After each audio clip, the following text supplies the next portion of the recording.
तो बस यही आपको ध्यान में रखते हुए हम लोगों ने सबसे पहले स्टार्ट किया था क्या, संख्याएं, यानी कि संख्याएं। संख्या में हम लोगों ने सबसे पहली बात की थी प्राकृतिक संख्या की, फिर पूर्ण संख्या की, फिर पूर्णांक संख्या की, फिर सम संख्या की। विषम संख्या हम लोगों ने आरंभ ही कर दिया था।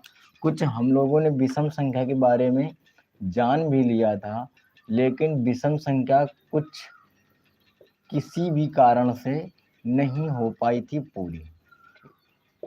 देखो, अगर हम लोग सम संख्या की बात करें तो सम संख्या क्या होती है? सम संख्या वे होती हैं जिनमें 2 का पूरा पूरा भाग चला जाए। अगर हम लोग विषम संख्या की बात करें तो विषम संख्या वे संख्याएं होती हैं जिनमें 2 का पूरा पूरा भाग नहीं जाता है। ठीक है।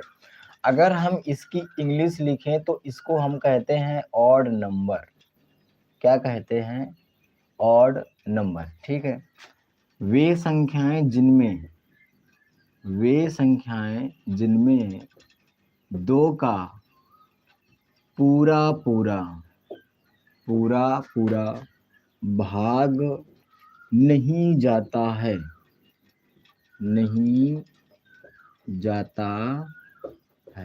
वे कैसी संख्याएं कहलाती हैं?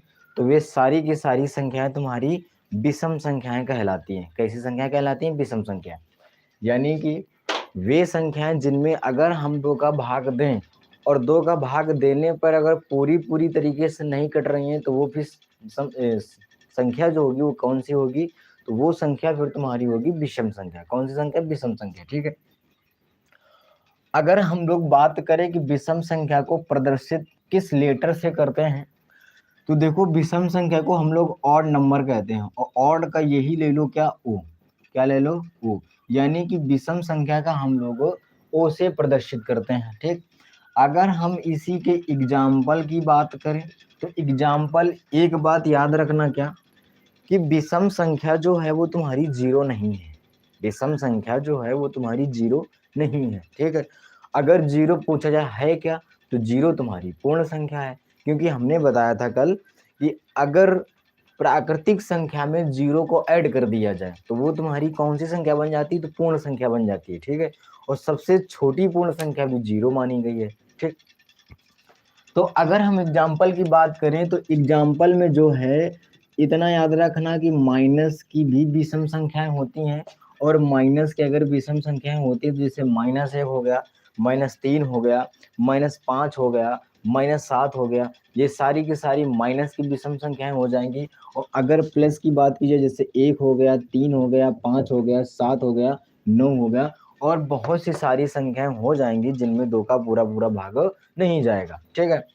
एक इसमें नोट ये बनता है क्या, नोट ये बनता है, अगर तुमसे कोई पूछे, क्या पूछे, कि सबसे छोटी या सबसे बड़ी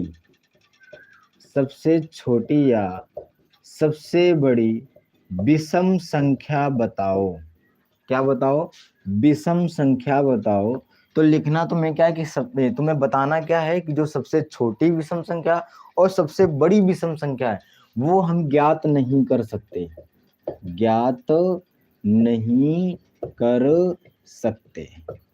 ठीक है। क्या नहीं कर सकते? हम सबसे छोटी विषम संख्या नहीं बता सकते और सबसे बड़ी विषम संख्या हम नहीं बता सकते। ठीक है।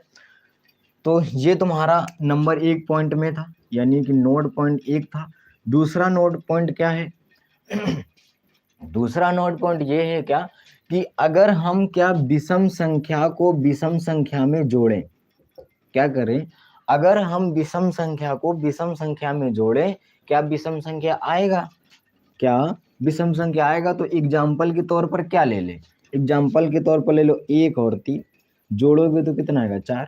यानी कि विषम संख्या नहीं आएगा, कभी भी विषम संख्या नहीं आएगा। माइनस की संख्या ले लो, माइनस की संख्या जैसे हमने ले लिया -3 और -1, हल किया तो -4 आया। ये जो 4 है ये भी एक प्रकार से तुम्हारा क्या है? सम संख्या है। यानी कि ऑड नंबर और ऑड नंबर को जोड़ोगे तो कभी भी ऑड नंबर नहीं आएगा। यानी विषम संख्या को विषम संख्या में जोड़ोगे तो कभी भी वो विषम संख्या नहीं आएगी। कैसी संख्या आएगी? तो वो हमेशा सम संख्या ही आएगी। लिख लेना क्या, हाँ यहाँ ये कट्टम का निशान लगा लेना, यानी कि नहीं आएगा। लिख लेना क्या कि अगर हम विषम संख्या को विषम संख्या में जोड़ेंगे तो वो तुम्हारी सम संख्या होगी, यानी कि इवन नंबर होगी। ठीक है, ये वाली कंडीशन। अब देखो तीसरा नोड पॉइंट हमारा क्या बनता है, तीसरा नोड पॉइंट ये बनता है, क्या हम विषम संख्या को विषम संख्या में घटा दें तो क्या विषम संख्या आएगा।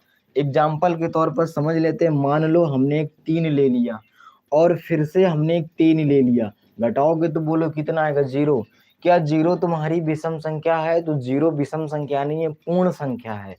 कौन सी संख्या है, पूर्ण संख्या, यानी कि ये भी कभी भी नहीं हो सकता है। ठीक है, चौथा नोड पॉइंट ये है, क्या हम विषम संख्या का गुणा विषम संख्या में करें तो क्या विषम संख्या आएगी। एग्जाम्पल के तौर पर ले ले, जैसे 1 और 3 गुणा कराओगे 3 आ गया। ठीक है, एग्जाम्पल एक और ले लो, जैसे एक हमने ले लिया 3 और एक हमने ले लिया 5, गुणा कराओगे तो बोलो कितना आएगा, 15 आएगा। ये सारी की सारी क्या होंगी, विषम संख्या, यानी कि हाँ अगर हम विषम संख्या का गुणा विषम संख्या में कराएंगे तो विषम संख्या आएगी। एग्जाम्पल के तौर पर हमने ले लिया, अब तुम और भी कुछ ले लेना, जैसे 11 और हमने 19 ले लिया। कितना ले लिया, 11 और 19, तो जब 11 और 19 लोगे तो बोलो कितना आएगा, 209 आएगा कि नहीं आएगा। 11 और 9 209 आया, तो क्या ये भी तुम्हारी विषम संख्या है, हाँ है। यानी कि थोड़ी सी बात क्या समझो, अगर हम विषम संख्या को विषम संख्या में जोड़ेंगे तो विषम संख्या नहीं आएगी, कौन सी संख्या आएगी, सम संख्या आएगी। ठीक है, विषम संख्या को विषम संख्या में घटाएंगे तो विषम संख्या कभी भी नहीं आएगी। यहाँ पर कुछ भी आ सकता है, यहाँ पर 0 आ गया, यहाँ पर 0 आ गया, माइनस की भी संख्या आ सकती है, प्लस की भी संख्या आ सकती है। ठीक है, अगर हम विषम संख्या का गुणा विषम संख्या में कराएं तो विषम संख्या ही आएगी। ठीक है, अगला हमारा क्या है, चौथा पॉइंट ये है कि अगर हम विषम संख्या का भाग विषम संख्या में करें तो क्या विषम संख्या आएगी। एग्जाम्पल के तौर पर जैसे हमने ले लिया 1/3, एक विषम संख्या 1 ले ली, दूसरी विषम संख्या 3 ले ली, अब इसका भाग दोगे तो पॉइंट में आएगा, और पॉइंट में तुम्हारा आएगा 0.3333 ऐसे कुछ करके आएगा। ठीक है, यानी कि आता ही रहेगा, आता ही रहेगा। ठीक है, तो सम संख्या हो या विषम संख्या हो या प्राकृतिक संख्या हो या पूर्ण संख्या हो या पूर्णांक संख्या हो, कभी भी दशमलव में नहीं आती। किसमें नहीं आती, कभी भी दशमलव में नहीं आती। यानी कि अगर हम विषम संख्या का भाग विषम संख्या में दे रहे हैं तो कभी भी विषम संख्या नहीं आएगी। ठीक है, लास्ट पॉइंट यानी नोट पॉइंट में हमारा लास्ट पॉइंट क्या बनता है, हमारा लास्ट पॉइंट ये बनता है कि अगर हम विषम संख्या की पावर विषम संख्या लगा दें तो क्या विषम संख्या आएगा। विषम संख्या की पावर अगर हम विषम संख्या लगा दें तो क्या विषम संख्या आएगी।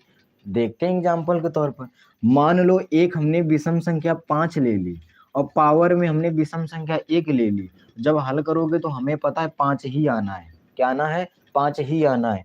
अगर मान लो एक विषम संख्या हमने 3 ले लिया, न 3 लेकर हमने 5 ले लिया, ठीक है, और पावर में हमने विषम संख्या 3 लगा दी, और जब इसको हल करोगे तो बोलो कितना आएगा, 125 आएगा। कितना आएगा, 125। यानी कि अगर हम विषम संख्या की पावर में विषम संख्या लगा देंगे तो वो हमेशा क्या आएगी, विषम संख्या ही आएगी। ये बात क्या है, कन्फर्म है। यानी कि 2 हाँ है, बाकी सब ना है। ठीक है, तो याद तुम्हें क्या रखना है इसमें, नोट पॉइंट। ये अगर थोड़ी देर के लिए भूल जाओ कोई दिक्कत नहीं, चलेगा। ठीक है, लेकिन नोट पॉइंट जो हम लिखाएंगे वो तुम्हें भूलना मना है। ठीक है, क्या है, सबसे छोटी विषम संख्या नहीं पता, यानी कि नहीं ज्ञात कर सकते। सबसे बड़ी विषम संख्या नहीं ज्ञात कर सकते। विषम संख्या को विषम संख्या में जोड़ेंगे तो क्या आता है, सम संख्या आती है। ठीक है, यहाँ पर हमने चेक किया था। विषम संख्या को विषम संख्या में घटाएंगे, विषम संख्या नहीं आएगी। क्या हो सकता है, 0 आ सकता है, यानी पूर्ण संख्या भी आ सकती है और भी संख्याएं आ सकती हैं। ठीक है, अगर हम विषम संख्या का गुणा विषम संख्या में कराएं